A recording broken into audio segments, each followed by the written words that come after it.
Welcome to the Bird Joy podcast. I'm Dexter Patterson. And I'm Jason Hall. This is the podcast for all the bird nerds and homies out there that love to find a little bird joy. Yes. Are you ready for some bird joy? If you are, let's go. What's up, man? What's up, man? Really excited. We have some special guests again for our listeners today, don't we? Yeah, we do. Today, we are happy to bring you two of my favorite people that I met a few years ago, Mariah Hryniewich and Gles. So welcome to the podcast, you two. How you doing? Hi, hello guys. Happy to be here in the Bird and Joy podcast. Yeah, thank you so much for having us. Yeah, we were listening a few days ago, your beginning of the second season. You guys was happy to kick out, so we're happy to be here and enjoying with you guys the new season. Awesome. So I'm just going to introduce you guys a little bit.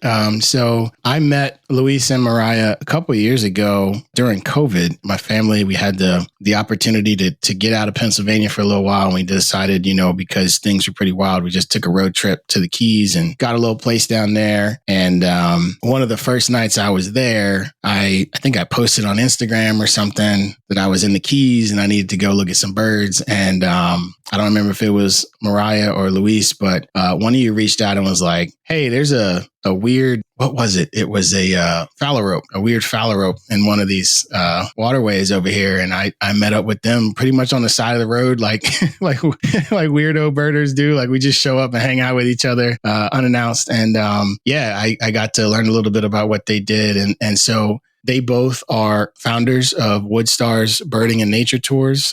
They do amazing trips all over. In particular, they have some really cool ones coming up to Columbia late this year in 2025. They are the lead hawk watchers at Curry Hammock State Park in the Florida Keys. And they both guide and survey on St. Paul Island in Alaska and have found some amazing rarities. So we'll talk about that a little bit today. Mariah is from Port Charlotte, Florida.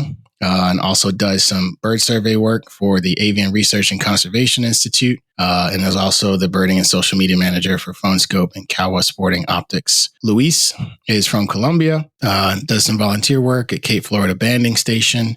He leads tours in North America, the Caribbean, Central America, and Colombia. And I believe he's also still a Kawa USA ambassador. Is that right? I think so. So welcome to you both. Thank you so much. Thank you so much for having me. Happy to be here. Happy to be here. I remember when we crossed paths with you in Grassy Key. Yeah, it was Grassy Key. Yeah, it was Grassy Key, and we have the Wilson Farrell, which was like kind of rare bird in the Keys because time of the year there's nobody birding in the Keys. There was this Farrell just in the little nice pond. It was nice. I remember.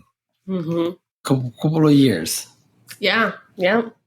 I think, like you said, it must have been 2020 or 2021. Yeah, it was then. Yeah, it was a Wilson's fallow rope. And I'm never going to forget it for two reasons. One, I met you both there, right? Which was awesome. It was cool to feel like I knew some birders in the Keys. And two, I don't know what kind of mosquitoes you have down there, but my legs were lit up for like 3 weeks straight after that. And nobody told me. I don't know what these little black flies were, but I was sitting at home in Pennsylvania 3 weeks later, still itching. And I was like, never again. I will learn my lesson to wear pants forever as soon as the sun goes down in the Keys. Sounds like Little St. Simon's Island, Jason. It was not good. Welcome you all to the Bird Joy podcast. Y'all have been all over the world. Where in the heck are you today? Today we are in Rio Grande Valley in South Texas. We are here for the weekend, for this coming week to participate in the Rio Grande Valley Festival, Birding Festival. We'll be guiding almost all week. Yeah, the festival will start Wednesday and we go through Sunday. So we're excited, very excited to be down here.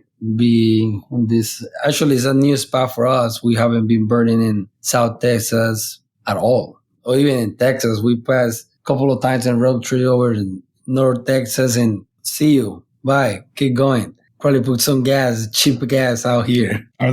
You said you've never been to South Texas. Are there any birds that you are looking forward to possibly seeing that you haven't seen before? Or have you seen, I don't know. I'm just curious, being in a new area and you've traveled so much, do you check like birds in the area and see what might be there and try to go find them? Yeah, definitely. Mm-hmm. That's why we get a little a little early before the festival just to get familiar with the area. There is most of the birds are like a bird specialty for the valley are seen elsewhere in Yucatan, or I see them in Costa Rica, or the Case Kitty. I grew up with Case Kitty in Colombia. So it's just a new addition for the ABA area. And it's good to connect with those birds in this part of the world. It's like a new old friend for some of those birds. Hey, remember you back home. Nice to have you for the ABA, US Gles. And there is a few lifers that I will get, like some sparrows, titmice, like the black crested. Yeah. Like hoping to see the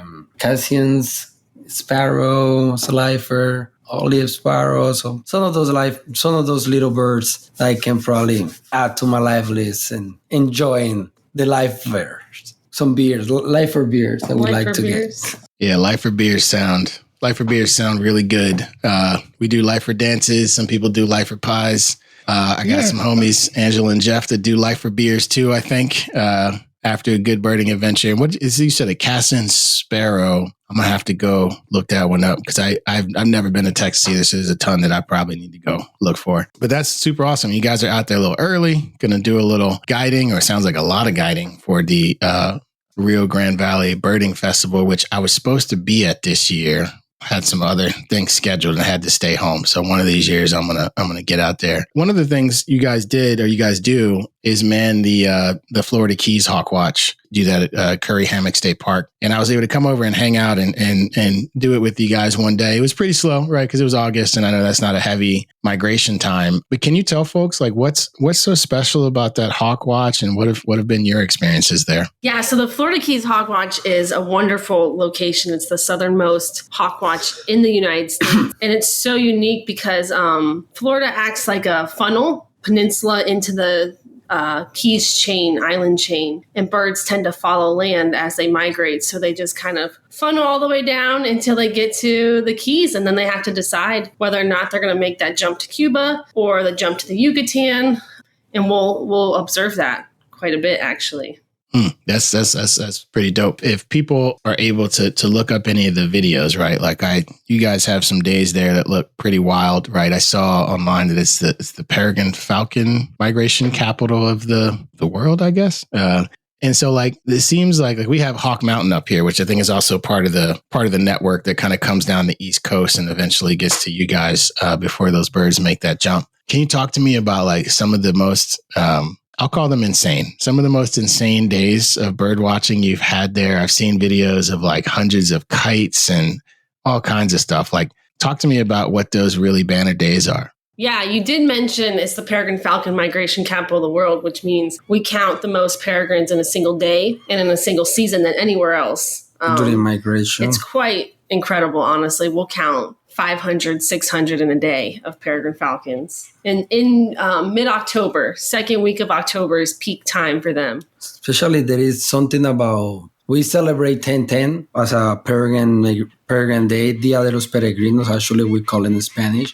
The connection, and most of these birds spend most of the time in Latin America when the nature language is Spanish. So it was something that came out with the director of the project, Rafael Gles. So most of these peregrines migrate through the Keys during as Mariah mentioned, the 2 first weeks of October. But they, for some reason, October 10 tend to be this miracle, this like daylight we all have to pass through. And their day, I get like the reason why I ended the project and be part of the project was in 2015, October 10, they have this 1,506 peregrine in a single day. So I saw the post and said like, what a second, I'm here in Florida. I was just moving from Colombia in 2013. I said like, what is happening? I need to go down there. They got all these birds. So the next year 2016, I went as a volunteer for a couple of weekends. And in 2016, I joined as the crew. And before I get to the Hawk Watch,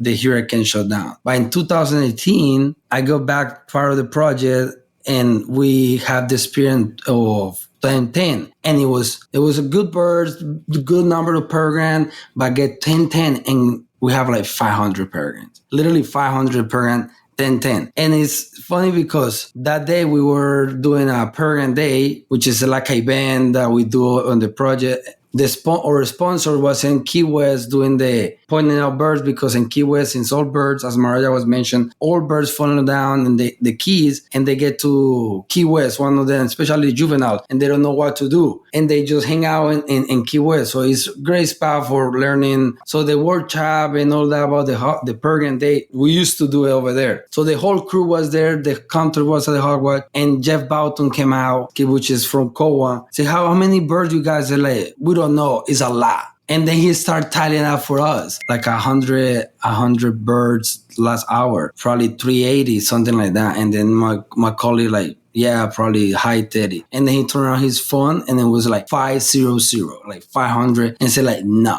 that looks like made up number. No. We gotta stay here looking for more.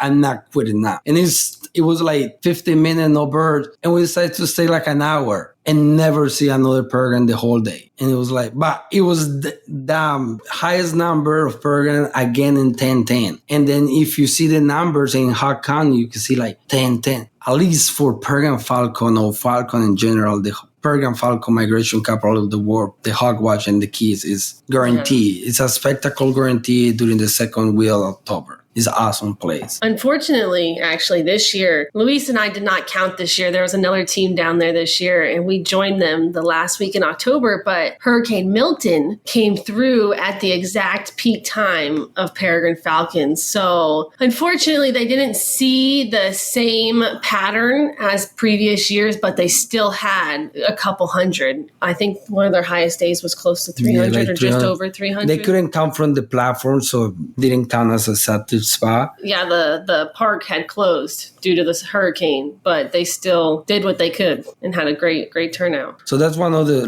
those migration. Another spectacle I can remember is like when we decided to start with the organization and the proposal to start kite flight. That's why the reason we were early in the season when we met you in the Keys. Yeah, so that must have been 21 because we didn't do kite flight in 2020 when we met you. It must have been 2021. And then to count migration of swallowtail kites because they migrate early in the season. So usually when the Hogwatch start was like in September, historically, or the first or the mid-September. So we decided to start in August. And we start getting like good numbers, but nothing until we have this day. It was really for swallowtail kite migration. We learned that as nasty, sorry for the vocabulary, the day it is, like boggy, humidity, like no wind. As more desperate you feel, like you don't really want to be just slapping your body for the mosquitoes, no insects, all those insects that was bothering you. It was just, it's bad. It feels so bad, but that's when the swallowtail kite is like. And you say, okay, it's a sacrifice. And one of those days, I think it was August 17, and we have this in 10 minutes. We have 909 swallowtail kite just passed through at once. And it was just the sky. It was just like an angel passing. We post a video because it was just like you set the camera on one side and you see like they just passing through the sky. It's incredible. And 10 minutes later, nothing happened. If you went to the bathroom those 10 minutes, it's like nothing happened throughout the whole day. And you say the day was sucked. It happened with kingbirds. I remember seeing one time kingbirds, like we had over 400 kingbirds, Easter kingbird, like passing through like in 10 minutes. And then after that, nothing throughout the whole day. If we just miss those 10 minutes of glory throughout the day in migration, you just miss it all. Yeah, it's true. Okay. First of all, I'm stealing your saying of 10 minutes of glory because my next question, because I wanted to ask a little bit about this takes a lot of patience and you describing like the best kite days are the same days that it's hot and humid and no wind and the bugs are active, right? So yeah, they want to fly, eat on the wing maybe, or just like that's the kind of weather that they love, right? And like, I'm thinking to myself, I hate the heat. I hate the humidity, right? And sacrifices must be made. Yeah, Jason. Sacrifices. You guys obviously made serious sacrifices to be out there and to get that 10 minutes of glory, sounds absolutely insane. So describing that, how do you guys how do you stay focused for like an 8-hour shift of watching, or probably longer sometimes? Like, are there certain tricks you use to like stay focused? Like, I have a problem. I'd be looking down at my phone. I'd be checking out sparrows on the parking lot ground instead of looking up at the sky. Like, how do you guys stay focused when you're doing stuff like that? Yeah. So I got to tell you, it is difficult and it's hot. And like Luis said, when the no-see-ums are biting you, you just like want to lose your mind. But then when you get that kettle pass by, that 10 minutes of glory, it's like, it's amazing. It's just jaw dropping and you've never seen anything like it. And, there are days where it's very slow. And I remember last year, there were many days in August. As Luis mentioned, we just started kite flight. So we don't really have a pattern. We just noticed more so with the winds and kites. That's what you got to pay attention to. And I remember early August last year, there was no kites all day. It would just be dead. But then at 4:00, something happened and the wind shift. And then every day for like 4 or 5 days, it got to the point where I could tell people, come back at 4:00 and the kites will be here. And it was just like, it's amazing to see that and to witness it. And there are times where, we're looking at the sparrow on the ground or the butterfly in the tree next to us. And that happens. But we also find rare birds that way and rare butterflies. And this Hawk Watch, our main focus is the hawks, but we keep track of everything with feathers. So and without feathers and wings in general. So we try to keep track of everything and log everything and collect data on everything that we can. That's probably one of always it's hard to keep like the enthusiasm because it's like 3-4 days, nothing happened. One of the things that I always one of the reasons why I love the Hawk Watch is, and even not only the Hawk Watch, probably now I'm gonna be in love with Texas as it happened with St. Paul. It's like that sense, like you're like, okay, not the regular stuff are not happening. The regular migration is not happening. Like at the Hawk Watch, the last few days we were like the past week. And talking with the crew, and it's like, yeah, we have too much east wind. So like, guys, it's too much east wind. And migration sucks with this wind. I know, but there is Caribbean migrants out there, and it's too much east wind. There is something out there. Yeah. And then that helped me out to keep out like in the sky, look in the sky, because that in the past I paid off like boring, nothing happened, just keep looking in the sky, and then in the middle of the sky, like white some kite for her. Yeah, in the sample, like the only 2 records, Mariah got 1. Why this bird so bright and white? And then check like, Bahama swallow, shot this thing, please. Mariah, and things like that, rare bird that can show up from the Caribbean is one of the motivation to keep me like focused in the sky. Yeah. And not so much even rare birds. One time, I remember in August, middle of the day, 2:00 in the afternoon, hot as heck, and we just have these clouds of warblers migrating, and it was like that was crazy because we had never seen anything like that before. It was just middle of the day, moving, just hundreds of warblers. And the same thing, like for a couple of minutes was the stream stopped for 40, and then another stream of warbler mixed with some net catchers in the middle of the day. And I remember one of those days, same thing, was slow day, and we looked at our bird bath, and there was like 17 Tennessee warbler, 8 black turtle green, and it was like from nowhere. Those are the like, we are in a little island that create all this effect, like island effect, like birds can drop, and you just gotta keep looking out. Like Mariah had seen flamingos flying by and the Keys while you do service. Yeah, you never know what can happen. And what I was mentioning, even when the winds are not correct for migration,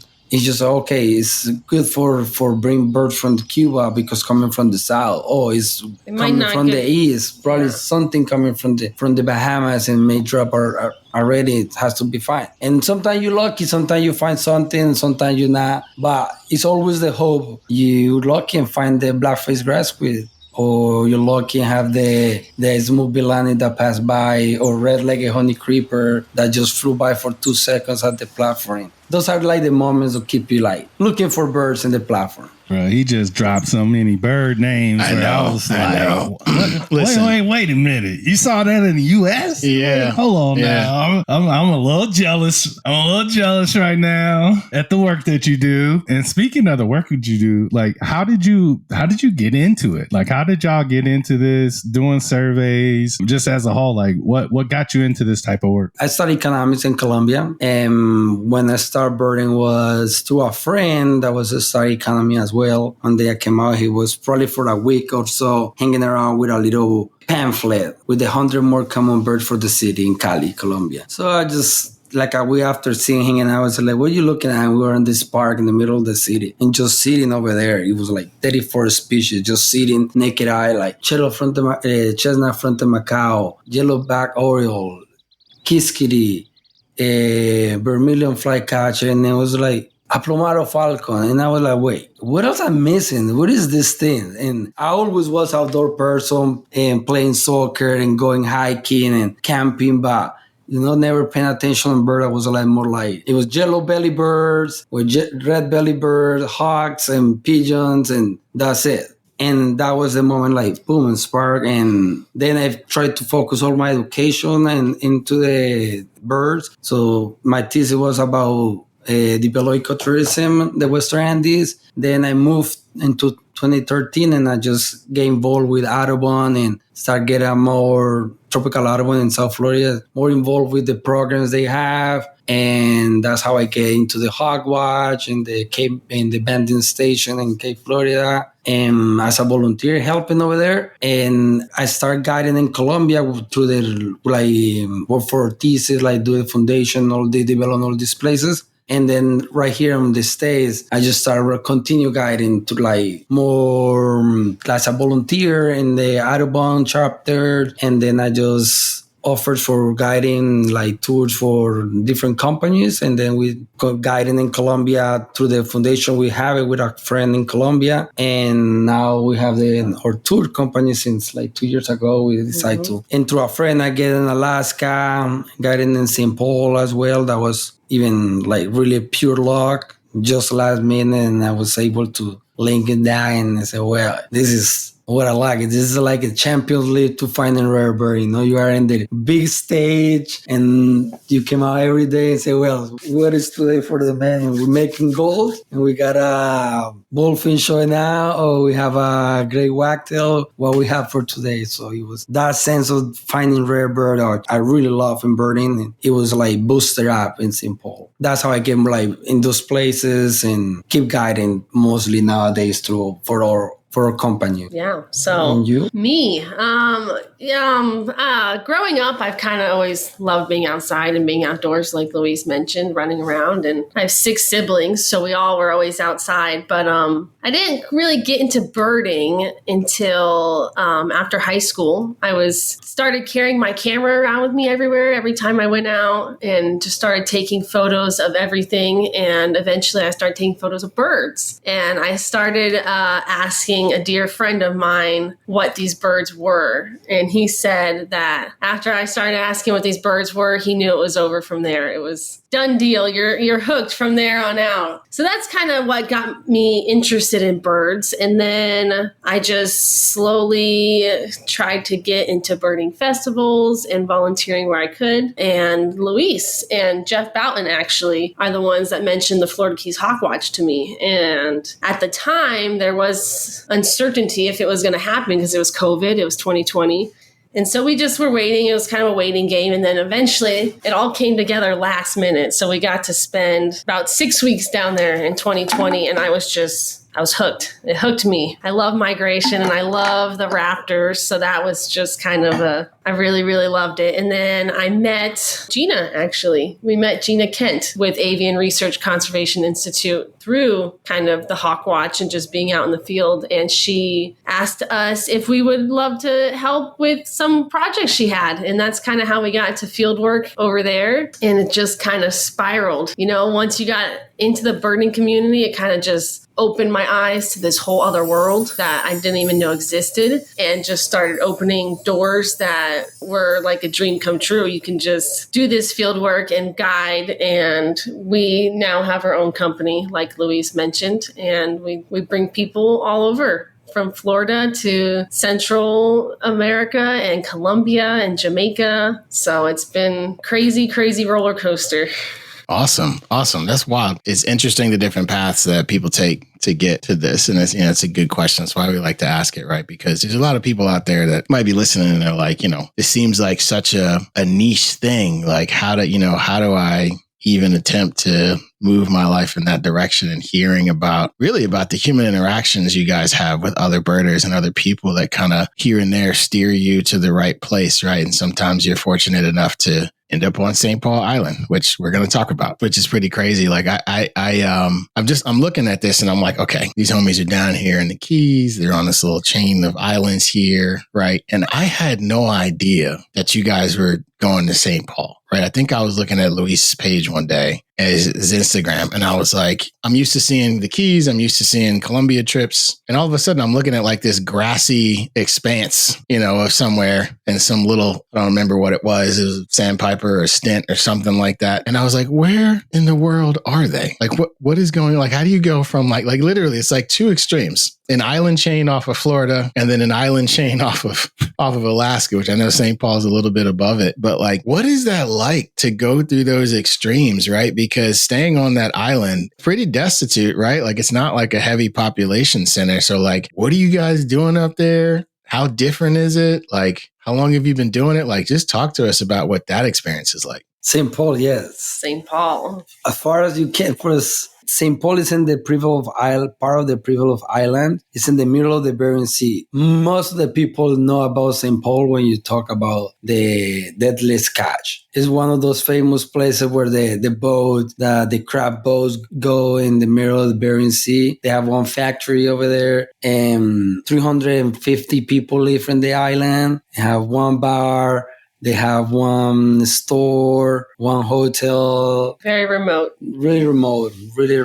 Native town. And the difference is over another 50 degrees difference, and sometimes even more of temperature. The difference of like not having trees is one of those big difference. There's no trees on the island, so that's different. When you go birding, it's not the same kind of birding you would do in Florida. And then another big difference is you get to know every single card of the island. There is the same single card, and you see the card. So it gets like really familiar, small community in that aspect. It's like, it's kind of nice, you don't have to. You wave to everyone as you pass them. So we came back to Florida and we're pulling our hands back from trying to wave to every car we passed by in Miami. So that's another like different compared to like in the Keys when you have like just 200 cars passing per minute in the overseas highway this time of the year. So that's another. And bird wise, it's just, I got like the same sense that it's like a migratory spot where not many things happening. There's a few breeding birds. St. Paul's has been like in the middle. It's like in the middle of the two wars. It's in the western with the Eurasian and all North America. It's also known as to be the place where you can see, we have been reported all the shorebirds on the world in that little island, the migratory shorebirds. Kind of awesome to have those two places that you can have birds from different areas of the world, still touching like U.S. soil. And in addition to the rarities, there's all these cliff nesting birds too. So there's thousands of cliff nesting puffins and auklets and murres and all these seabirds. It's crazy. This year we spent a whole 5 months there. So like in the spring, we saw these cliffs covered in seabirds and just noisy, and all these babies show up. And then when did we leave? Early October. It's like bare. There's nothing on these cliffs. You wouldn't believe us if you weren't there in the spring. So that's another different, like compared like the Keys is just flat compared to this island with cliffs and all these nesting seabirds. Yeah, in addition to the birds too, there's fur seals and there's orcas and Arctic foxes. So we kind of traded alligators and manatees for orcas and fur seals.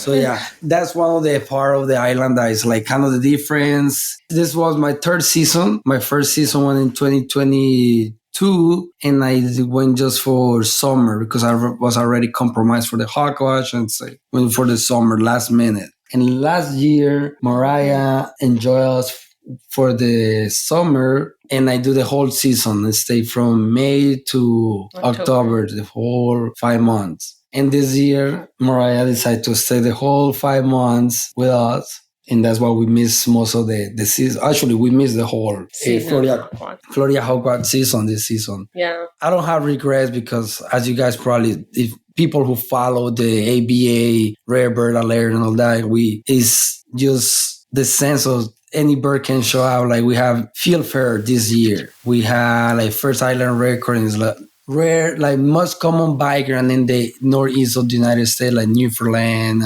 New Jersey, Massachusetts, those area. But for Alaska, it's like the fourth or fifth record for Alaska. Yeah. First island record. Then we have this massive migration push of migrant, the sun thrush, another like Eurasian migrant that just showed up for first time in the US in 2019. It's like we have like 3 probably this season, and there was one in Gamble and one in Ada. So it's like this bird for never show up, and right now it's like 5 of them in 1 year. Those are part of the exciting moment that we like and that I like just personally.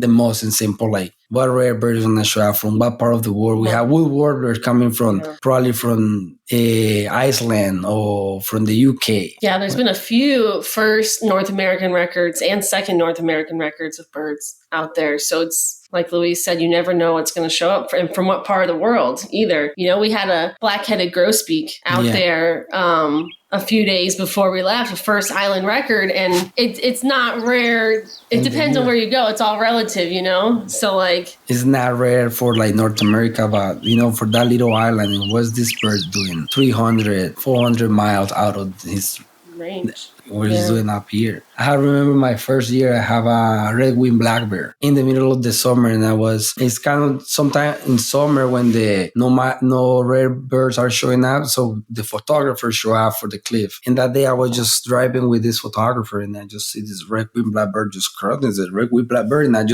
my instinct like rare bird, just going through back, and then I just chasing this bird, and they got like, what bird you say you got it? Say like red-winged blackbird. Like say, oh, we got a lot of there in Wisconsin. And then like in that moment, you're like, oh my God, I'm not with a birder and with a photographer. I was just chasing this bird, and then like, this guy, I cannot justify for a photographer. I'm gonna chase red-winged blackbird, so stop my chase. Second island record, not even photos of red-winged blackbird for the island. A lot of stories like that. Stories like that of birds like that are not rare for the rest of North America. And we have birders who come in. I remember last year a lady from Texas who was driving, and she said, one second. I was solid driving and solid stopping. She looked at it and said, oh, arrest her. And solid just jumped from the van because it was second island record he needed for the island list. Like we get crazy for osprey. For example, this year we got an osprey, and then we just jump out of it. I think I was off that day when they solely sent me a message like, came out. Osprey and a nice pound running for the osprey, and it was like the second that year, and that's their favorite bird. I can see it's joy. So awesome having this bird. We got it. It's like seeing one, and that's my joy. And we seeing migrating over 800, 600 migrating daily at the Hawkwatch. So it's like, wow, that sounds absolutely insane. Dexter, they got your bird, and they also got some. I was over here doing the happy dance. Yeah, like, it had me thinking about, like you mentioned on the last episode, it's vagrant season, and And I always love seeing like these vagrant birds, like American goldfinch pops up in Europe and people lose their freaking mind. And it's like a mile long line for people to go see the bird. And then like you're seeing a red-winged blackbird on this island and you're like wanting to chase it. And, you know, osprey shows up. So I always just find so much joy, bro, like in these just random birds that just pop up, vagrants. We had a field fair that popped up in Wisconsin and people were driving all like across the state to go see it. The rosy finches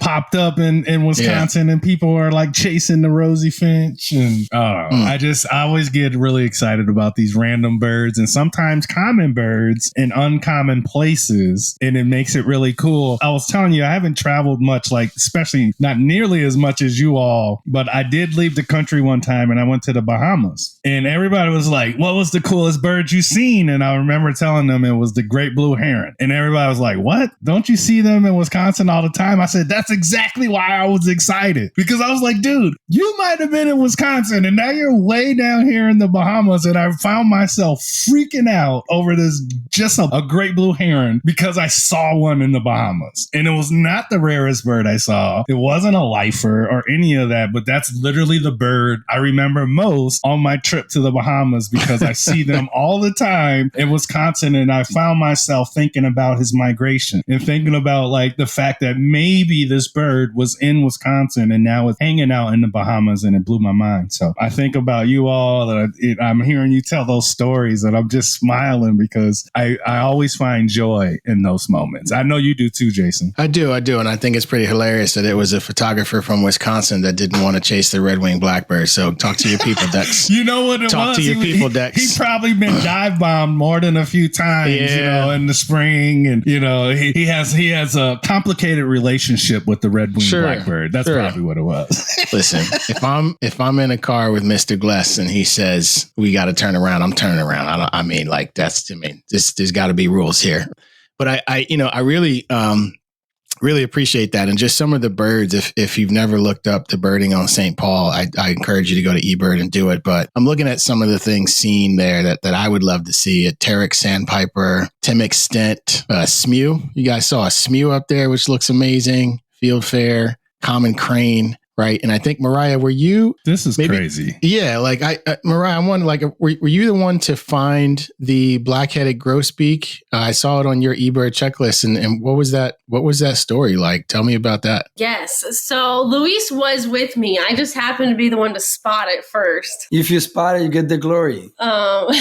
So we had just... It wasn't even a really great birding day, honestly. We just woke up early. Extremely windy that day. Extremely windy. But in the fall, you try to be the first on the road because birds can be in the road and flush. And then, of course, they typically don't come back. So we woke up early and drove all the way to the northeast point of the island. It takes about 20 minutes. And then on the way back, we're like, let's just stop at Polovina Hill. Quick check. The wind direction is good. So the cut it's sheltered. And we checked the little front soil dump, we call it, and we checked the little front bowl and nothing. And we were just about to turn around and I just saw a little movement of the head there. And I was like, wait 1 second. And then we both got our bins on it. And I was like, are you seeing what I'm seeing? And Luis is like, are you seeing what I'm seeing? And so we got to enjoy that for a few minutes. And then it's always kind of funny because to Mariah's like, at first she said, I see something. And then she looked like, I don't know, probably was the debris. Said, no, wait a second. I seen something. And said, wait a second. Put in parking lot. And then I just see this really potting bird, just like face parting, like going. It's like 1 second. Let's watch this one. I know that my first thing in the brain, it was, I always, since I'm in that place, I'm going for the rarest bird. So my first thing in the brain was like pine bunting, like really marking the face. Say, let's go down. And we go down the car and we get it moving, not seeing well, and then the bird pop out and then we see it pretty well. Say, okay. Yeah. Black-headed grosbeak. My first impression, I just see like moving around, really, was like, oh my God. I just was hoping to be something from the old world because it's made more. But then it was first island record. And it was I'm happy with black-headed grosbeak. And then so we enjoyed it for a few minutes, and then we're like, okay, we gotta leave it alone because Sully, the other guide on the island, needs to see this bird. And it actually kind of vanished. Like we lost it. I didn't get a picture, nothing, and we're just like trying to get on the side to get better view, and then there was like this ridge line, and it kind of went. It must have like walking gone over the top and then flew around or something. I don't know. And not seeing, and then we send the message to Sully, say, well, the bird was not seeing. When we leave in, thinking, well, he will be fine later. And then the bird in the road, like eating insects, said, well, he's gonna enjoy the whole day here. Yeah. Sully was chasing, get it. No clients to enjoy that. Yeah, all the clients had left about a week before, a week and a half, and so it was just us running the island, seeing what we could find, and it was great. But it's always like that, like it can be just a regular bird, but you just in your at least I always have the brain set up for like. Here is a rare bird can show up. Even sometimes just brown bird that you see, say I didn't get a good luck of that. It can be just a lone spur, but I want to make sure that it's not a little bunting, something else from elsewhere. Mm-hmm. Which is one of the back to the question you asked me about, like the Simple Island. For the location is the island. A lot of songbirds show up, and people who like to boost their app or have the best list in the US, like those kind of people like to go over there during migration time and early in spring or late in fall to get those rare birds from Asia. And another one was the photographer I was mentioning, the wildlife people, the lovers that like to go to the island for the seals Mariah mentioned, and the foxes. We have also cruise ships stopping by the island during the time frame the weather allows it. That's crazy. And I Dexter, we need to go there, by the way. We need to figure out. Yeah. Find a sponsor or something. It looks like we know a couple people that might know a couple people. Yeah. I don't know. Yeah, we need to go there. I find that to be so incredibly wild. And I wonder, like, what it's like to bird there, right? Because like everyone knows that feeling, or most birders know that feeling, right? Of like you drive in or you walk in and you see something and it's like, did I see that? Did I not see that? Should I stop? Should I not stop? Is it going to be something that I've already seen before and I'm just going to get faked out, right? And so I have a homie that says bird every bird, right? And I think I've heard others say it, right? And it really is kind of a mantra, right? If you have the time at the moment, like stop and look, because you may find something pretty special. And I wonder, like, what it's like to like we talked about the patience on the Keys, right? And like you're watching the sky a lot of the times and the weather is terrible at times, hot. I know it gets cold on that island. I had some homies get stuck out there, I think in June. They got stuck out there on one of the other tours. When you're on an island like that where like anything can show up, you're not necessarily thinking that all the time in the Keys, right? It's not coming over top of the Arctic Circle, right? But you may get some stuff that comes the wrong direction from the Caribbean or otherwise. But like on that island, anything can show up. So like, how do you, when you wake up in the morning, you said you go to the road first, but like my brain would shut down because I would be like, well, anything can show up. So how do I even start deducing what this is that I'm seeing? How do you guys approach that? Yeah, that's a great question, actually, because in the spring and in the fall, we bird it differently. Typically, we look at the winds first because some spots are more sheltered from the wind than other spots on a certain wind direction. And then between the three of us, typically in the spring this year, we actually had a fourth guide out there. But we try to just make sure we cover the best spots between all of us, make sure we do what we can. With the wind direction you mentioned, that gives us like the expectation as well too for the previous night, or for if it's a system we've been tracking. So okay, this system is bringing us a lot of east winds. It's connecting mainland Alaska with the island, or it's connecting Russia, the peninsula, with us. So that gives us like the expectations. And for the same thing with the wind, as Mariah mentioned. Okay, this place is shelter. And the other thing that help you for the expectation of how to prepare, or how you have your mind to asking for like we always make a bet or we put names of birds that can may show up, and all that came from time frame migration. Some birds, like we are in the spring, early spring, there is some type of shorebird that may really likely to show out, like common sandpiper or red nesting, that we know that will be in any moment since we arrived to the island. We pay attention to the tides and the water levels of certain marshes.